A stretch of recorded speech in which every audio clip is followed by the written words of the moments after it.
do Central HQs, bem-vindos a mais um vídeo do canal, um vídeo de reviews. Separei 3 materiais para comentar com vocês, sendo que um deles é lançamento, os outros são materiais mais antigos.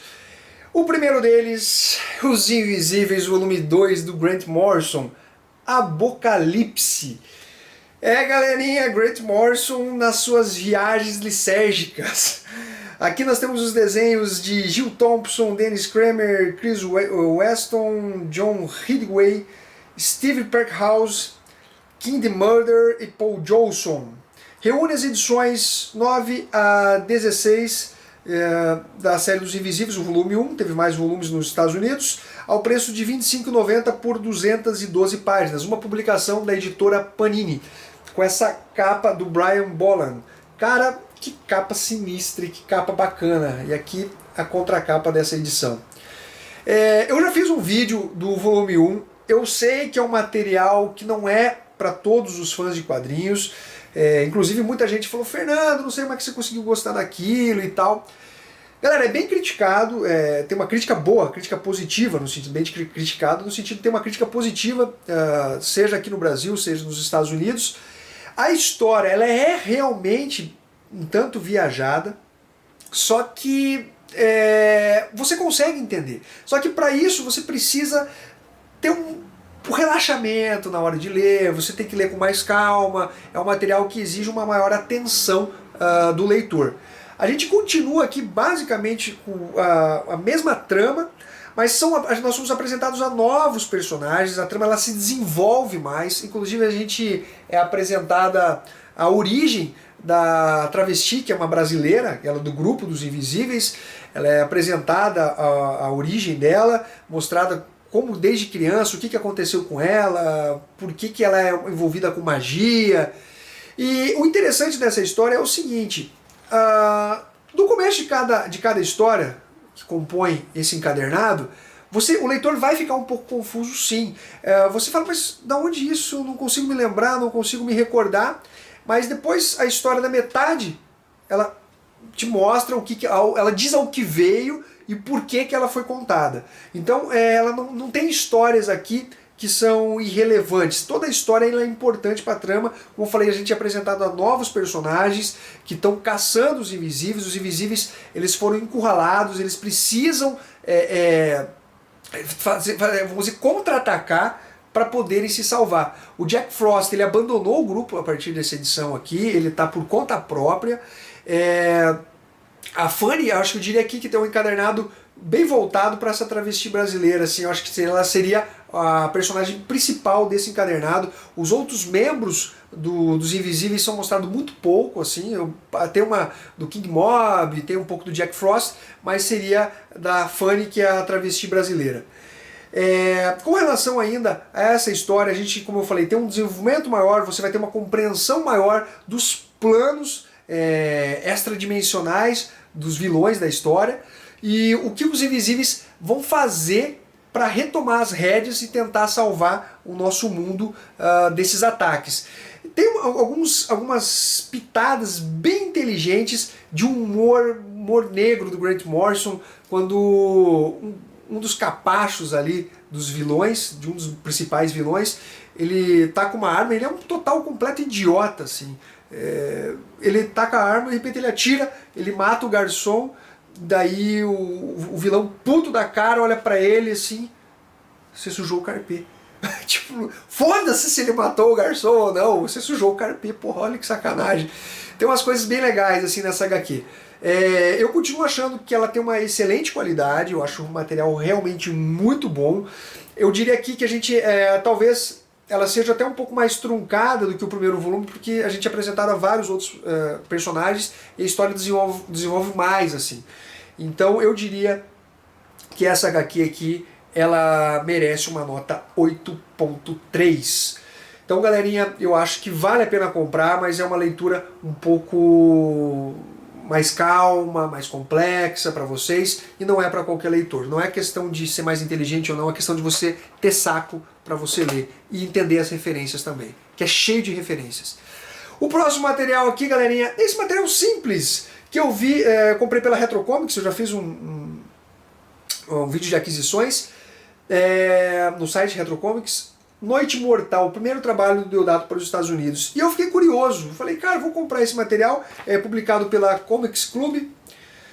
Material preto e branco, a gente vê uma arte do Deodato bem diferente da arte atual dele, apesar dele fazer ainda aquele trabalho de luz e sombra. Olha só que bacana. E é uma história curta, ela acredito aqui que ela tenha, deixa eu ver quantas páginas, são 24 páginas. É uma história curta, uma história de terror, mas cara, que história legal!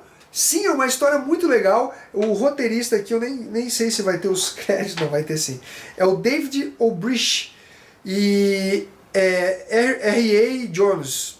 R.A. Jones, aqui, deixa eu mostrar para vocês. Com a arte do Mike Deodato, o primeiro trabalho que ele fez nos Estados Unidos. E é uma trama, um terror bacana, um terror que me surpreendeu e digno de entrar num Contos da Cripta aqui, sabe? Daqueles livros Cripta, da Eire, muito bacana mesmo, me surpreendi com esses materiais aqui, com esse material aqui. Conta a história do final de ano, de Natal, onde tem duas pessoas que elas estão numa espécie de estúdio e tal, e de repente começa a acontecer algumas mortes e descobre-se que é meio que um monstro, um psicopata vestido de Papai Noel que está aterrorizando a galera. Eu não posso falar muito aqui porque simplesmente são 24 páginas. Se eu falar demais aqui, vocês vão pegar toda a ideia, a história. Então vou ficar só com essa dica aqui da arte. E eu recomendo, cara, recomendo. Se você, sério mesmo, que nota que eu dou para essa HQ aqui, por ser 24 páginas, uma HQ de terror, que é difícil você fazer HQs de terror de qualidade, eu dou uma nota 8 para esse material aqui. Eu realmente gostei, caras. Eu achei muito bacana. Uma nota boa para essa HQ aqui. O outro material, galerinha, que eu separei para vocês é o Cabeleira, da editora Desiderata, escrito por Alan Alex, Leandro Assis, e desenhos do Hiroshi Maeda, inspirado no romance do Franklin Távora. Eu não lembro quanto eu paguei, porque eu comprei pela Retro Comics, eu tinha caçado Buscapé na Liga HQ e vários sites, não consegui achar esse material que tinha sido muito elogiado pela crítica, e já tinham me indicado ele. E eu fui atrás desse material, consegui achar por um ótimo preço, preço abaixo do preço de capa, e resolvi adquirir. É uma história basicamente passada no cangaço, né, naquela região sertaneja, que a gente conhece tanto, e que às vezes as pessoas reclamam, falam, Brasil só tem histórias de cangaço, histórias de favela e tal, mas cara, são histórias muito bem feitas. Eu sei que a galera critica meio aí por criticar, claro que você quer ter uma maior versatilidade de histórias, mas eu realmente achei excelente essa história aqui.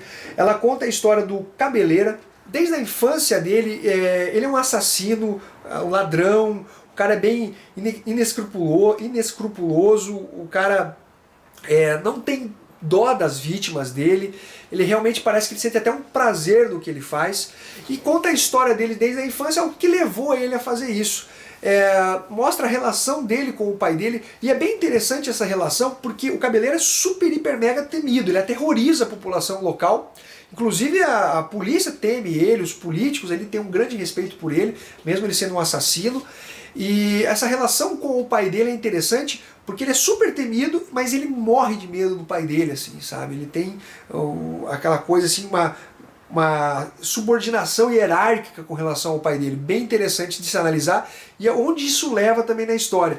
E ele vai encontrando alguns personagens no decorrer da história, e isso é bem interessante, porque daí você volta ao passado dele, alguns flashbacks que tem, e você consegue perceber a relação que ele teve e o que vai levar aquela aparição desse novo personagem. Tem dois personagens da infância dele que são bem interessantes, tem uma influência muito grande nessa história. Grupos são formados para caçarem o Cabeleira e a gangue deles ali, que aterrorizam a região. Eu vou mostrar um pouco da arte que eu acho sensacional. Primeiro, essa arte aqui que eu já acho uma arte excelente. Muito, muito boa. É um gibi preto e branco. Olha que bacana a arte. Eu gostei bastante, é uma arte um tanto estilizada. O Cabeleiro, como vocês veem, ele é desenhado como um brutamontes. Aqui vocês têm ele na infância dele. Vou mostrar um pouco mais para vocês aqui. Então, galerinha, é basicamente isso daí, a história da vida do Cabeleira e o que vai levar essa vida de crimes, essa vida de bandidagem, o que vai resultar isso daí. Que nota eu dou para essa HQ aqui? Eu dou uma nota 8.8. material muita qualidade, material nacional, um dos melhores materiais nacionais que eu li, sem dúvida nenhuma. Fica a dica para vocês, galerinha, um abraço para todo mundo, até o próximo vídeo, curtam, compartilhem e até mais.